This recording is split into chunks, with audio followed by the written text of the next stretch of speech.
हाय security number प्लेटच्या वाढीव दरांविरोधात धर्मराज्य पक्षाचं ठाण्यात आंदोलन. महाराष्ट्र शासनानं 2019 पूर्वी खरेदी केलेल्या जुन्या वाहनांसाठी हाय सिक्युरिटी रजिस्ट्रेशन नंबर प्लेट बसवणं बंधनकारक केलं होतं. मात्र या नंबर प्लेटसाठी राज्यात अन्यायकारक दर लावण्यात आल्याचा आरोप धर्मराज्य पक्षानं केलाय. या विरोधात धर्मराज्य पक्षाच्या वतीनं आज ठाण्यातील लुईसवाडी RTO कार्यालयासमोर शांततेत आंदोलन करण्यात आलं. या आंदोलनात पक्षाच्या कार्यकर्त्यांनी महाराष्ट्रातील आणि इतर राज्यातील दरांमधील मोठ्या तफावतींवर आवाज उठवला आणि वाहनधारकांची होणारी लूट थांबवावी अशी मागणी केली. हे आंदोलन आज सकाळी सुरू झालं आणि दुपारी 12 वाजेपर्यंत शांततेत पार पडलं. यावेळी धर्मराज्य पक्षाच्या पदाधिकाऱ्यांनी सरकारच्या धोरणावर कडाडून टीका केली आणि वाढीव दर त्वरित कमी करण्याची मागणी केली. या आंदोलनाला वाहनधारकांनी मोठ्या प्रमाणावर पाठिंबा दिला. तसंच सरकारनं यावर लवकरात लवकर तोडगा काढावा अशी मागणी उपस्थितांनी केली.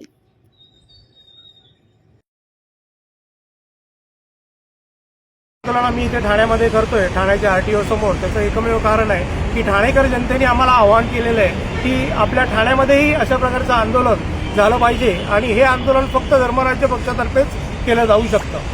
त्यानुसार आपण इथे आंदोलन करत आहोत. आमचं म्हणणं एकच आहे की केंद्र सरकारने जे HSRP हाय सिक्युरिटी रजिस्ट्रेशन प्लेटच्या नावाखाली महाराष्ट्रामध्ये जी लूट चालू केलेली आहे, जर तुम्ही बघितलं की जवळच्या राज्यांमध्ये गोवा, गुजरात या ठिकाणी BJPचं सरकार असताना तिथे मात्र 155 रुपये, 160 रुपये असा दर लावण्यात आलेला आहे आणि महाराष्ट्रामध्ये हाच दर 455 रुपये, 450 रुपये लावण्यात आलेला आहे. ही तमाम महाराष्ट्राच्या जनतेची लूट आहे.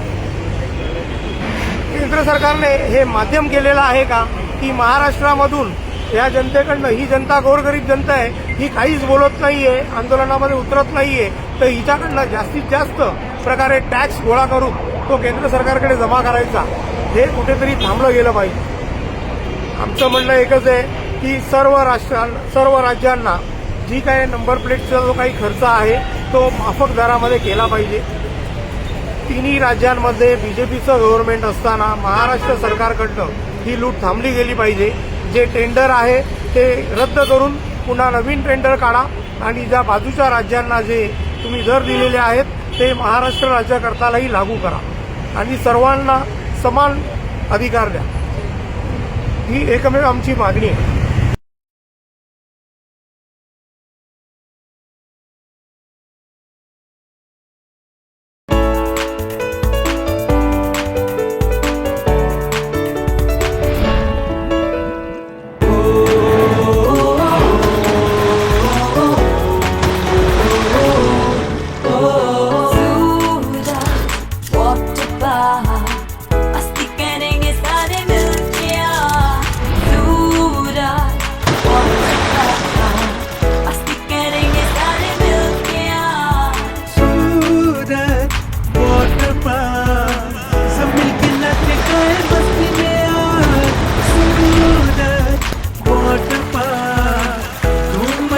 सब मिलके आज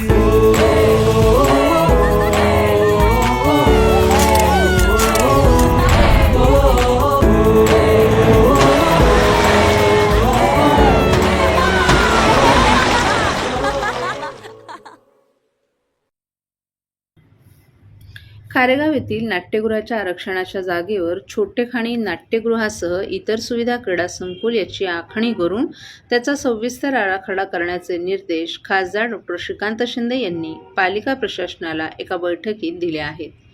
ठाणे महानगरपालिका क्षेत्रात प्रस्तावित असलेल्या प्रेक्षक गॅलरी आणि कन्व्हेन्शन सेंटर, कोलशेत येथील टाउन पार्क, कळव्यातील यशवंतरामा साळवी तरण तलावाची नव्यानं बांधणी, खारेगाव येथे प्रस्तावित नवीन नाट्यगृह आदी प्रकल्पांच्या सद्यस्थितीचा आढावा काल घेण्यात आला. या बैठकीसाठी खासदार श्रीकांत शिंदे, खासदार नरेश मस्के, आमदार जितेंद्र आव्हाड, महापालिका आयुक्त सौरभ राव, जिल्हाधिकारी अशोक शिणगारे यांच्यासह महापालिकेचे वरिष्ठ अधिकारीही उपस्थित होते. कळवा येथील यशवंतरामा साळवी तरण तलाव पूर्ण पाडून नव्यानं बांधण्यात यावा, त्यात तलाव, प्रेक्षागृह, इतर खेळांच्या सुविधा आदींची रचना केली जावी, त्याचा विस्तृत आराखडा सादर करावा. कळवा परिसरातील नागरिकांसाठी तिथे उत्तम सुविधा निर्माण झाली पाहिजे, असंही खासदार श्रीकांत शिंदे यांनी स्पष्ट केलं. तसंच खारेगाव येथील नाट्यगृहाच्या आरक्षणाच्या जागेवर छोटेखानी नाट्यगृहासह इतर सुविधा क्रीडा संकुल याची आखणी करून त्याचा सविस्तर आराखडा तयार करण्याचे निर्देशही त्यांनी या बैठकीत दिले. या भागात नाट्यगृहाची आवश्यकता असल्यानं नाट्यगृह इतर सुविधा लोकांना उपयोगी ठरतील असे आमदार जितेंद्र आव्हाड यांनी सांगितलं. त्याचबरोबर मोठे नाट्यगृह बांधण्यापेक्षा छोटेखानी 300 ते 350 प्रेक्षक क्षमतेचं नाट्यगृह बांधल्यास त्याला अधिक प्रतिसाद मिळेल अशी सूचना खासदार नरेश म्हस्के यांनी केली आहे. याशिवाय मुंब्रा बायपास ते खारेगाव टोल नाका या 1.5 किलोमीटरच्या पारसी क्वार्टर फ्रंट विकास कामाचाही आढावा घेण्यात आला. या कामांमध्ये प्रवेशद्वार आणि सुशोभीकरणाची काही कामं शिल्लक असून ती तातडीनं करण्याचे निर्देश खासदार श्रीकांत शिंदे यांनी दिलेत. एक नाट्यगृहाचं आरक्षण आहे 3 एकरचं, ते खारेगावमध्ये, ते देखील आपण डेव्हलप करतोय. त्याच धर्तीवरती व्हर्टिकली आपण स्टेडियम आपण बनवणार आहोत. त्या ठिकाणी देखील स्विमिंग पूल असेल, त्या ठिकाणी मल्टी स्पोर्ट्स कॉम्प्लेक्स असेल. म्हणजे कळव्याला वेगळं त्यांचं एक स्पोर्ट्स कॉम्प्लेक्स आणि खारेगावला एक वेगळं स्पोर्ट्स कॉम्प्लेक्स. या दोन्ही स्पोर्ट्स कॉम्प्लेक्स ठाणे महानगरपालिकेच्या वतीने आणि शासनाकडून जेवढा निधी, जसा आम्ही कळव्याच्या स्विमिंग पूलसाठी निधी आणला 10 कोटी रुपये, तसाच जेवढा निधी लागेल इकडे तो निधी आणण्याचं काम जे आहे ते आम्ही त्या ठिकाणी करतोय. ठाणे लोकसभा मतदारसंघातील ठाणे महानगरपालिका, नवी मुंबई महानगरपालिका आणि मीरा भाईंदर महानगरपालिकेतील माझ्या युवा सैनिकांना पाठिंबा देण्यासाठी मी आलो आहे, असं युवासेनेचे कार्याध्यक्ष पूर्वेश सरनाईक यांनी स्पष्ट केले. येत्या महापालिका निवडणुकीत युवा नगरसेवक जनतेची सेवा करण्यासाठी पूर्णपणे सज्ज आहे. ठाणे लोकसभा मतदारसंघातील या 3ही महानगरपालिकांमध्ये शिवसेना, भाजप, महायुतीचा भगवा झेंडा अभिमानाने फडकेल असा विश्वास त्यांनी व्यक्त केलाय.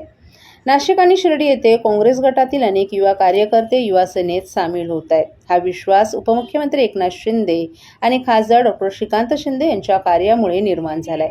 त्यांच्या नेतृत्वाखाली मोठ्या संख्येनं युवक महायुतीसोबत येत असल्याचंही पूर्वेश सरनाईक यांनी सांगितलं. तर येणाऱ्या स्थानिक स्वराज्य निवडणुकीसंदर्भात पक्षबांधणी संदर्भात काही मार्गदर्शन करण्यात आले आहे का पूर्ण महाराष्ट्रात? मी नेहमी सांगत असतो की शिवसेना आणि युवासेना ही फक्त निवडणुकीला लक्षात घेऊन कधी काम करत नसते. 365 दिवस जनतेची सेवा हेच आमच्या पक्षाचा धर्म आहे. आणि येणाऱ्या काळामध्ये आपल्याला जसं सांगितलं की निवडणुका असो किंवा नसो, युवासेना ही आता मैदानात उतरलेली आहे. आणि नक्कीच या महाराष्ट्रामध्ये ज्या पद्धतीने एकनाथ शिंदे साहेबांचा एक क्रेज निर्माण झालेला आहे, त्याच क्रेजच्या माध्यमातून अनेक युवक हे आमच्यासोबत काम करण्याला इच्छुक आहेत. आणि निश्चितपणे येणाऱ्या काळामध्ये याच युवासेनेमध्ये अनेक इतर युवा सैनिक युवक सुद्धा तुम्हाला आमच्यासोबत दिसतील. हजारो किलोमीटर चरई, धोबियाळी आणि उथळसर भागातील रस्त्यांचं 100% काँक्रिटीकरण आणि चकचकीत डांबरीकरण करण्यात आलं असतानाही महापालिकेनं पुन्हा निविदा काढल्यानं संशय निर्माण झालाय. महानगरपालिकेच्या सार्वजनिक बांधकाम विभागाने या भागातील रस्त्याचं काँक्रिटीकरण करण्यासाठी निविदा काढली आहे. मात्र हे रस्ते आधीच चांगल्या स्थितीत असल्यानं पुन्हा निधी खर्च करणं गरजेचं आहे का, असा प्रश्न उपस्थित झालाय. या संदर्भात माजी नगरसेवकांनी या व्यवहाराच्या चौकशीची मागणी केली आहे. स्थानिक नागरिकांनी देखील या अनावश्यक खर्चावर आक्षेप घेतला असून प्रशासनानं पारदर्शकता राखावी अशी मागणी केली आहे. ठाणे महापालिकेतील काही अधिकाऱ्यांनी या प्रकरणाकडे दुर्लक्ष केल्याचा आरोप केला आहे. यामुळे या संपूर्ण व्यवहाराची चौकशी करून योग्य ती कारवाई करण्यात यावी अशी मागणी लोकप्रतिनिधींनी केली आहे. महाराष्ट्रातील भगिनींना आधार देणारी राज्य शासनाची मुख्यमंत्री माझी लाडकी बहीण योजना. या योजनेअंतर्गत अल्प उत्पन्न गटातील 21 ते 65 वयोगटाच्या भगिनींना मिळणार दरमहा 1500 रुपयाची मदत. अर्ज करण्यासाठी 31 ऑगस्ट 2024 पर्यंत मुदतवाढ. कुटुंबाचं वार्षिक उत्पन्न 2.5 लाख रुपयांपेक्षा कमी असलेल्या महिला पात्र. कुटुंबाकडे पिवळं किंवा केशरी रेशन कार्ड असल्यास उत्पन्नाचा दाखला आवश्यक नाही. पांढरं रेशन कार्ड असेल किंवा रेशन कार्ड नसेल तर कुटुंबाचं वार्षिक उत्पन्न 2.5 लाखांपेक्षा कमी असल्याचा दाखला आवश्यक. योजनेसाठीचा ऑनलाईन अर्ज नारी शक्ती दूत ॲपवरून किंवा पोर्टलवर भरता येईल.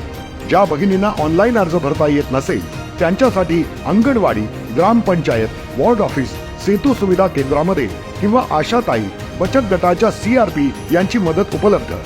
आता आपल्याला अभिमानानं म्हणता येईल, सुखी आणि सुरक्षित आहे माझी लाडकी बहीण. महाराष्ट्राचे माजी कॅबिनेट मंत्री आणि शरद पवार गटाचे आमदार जितेंद्र आव्हाड यांनी उत्तर प्रदेशचे मुख्यमंत्री योगी आदित्यनाथ यांच्यावर जोरदार हल्लाबोल केलाय. एका मुख्यमंत्र्यानं अबू आझमीला आमच्या हवाली करा, आम्ही त्याला धडा शिकू असं वक्तव्य करणं लोकशाहीत किती मोठा बदल झाला आहे हे दाखवतं, असं आव्हाड यांनी सांगितलं.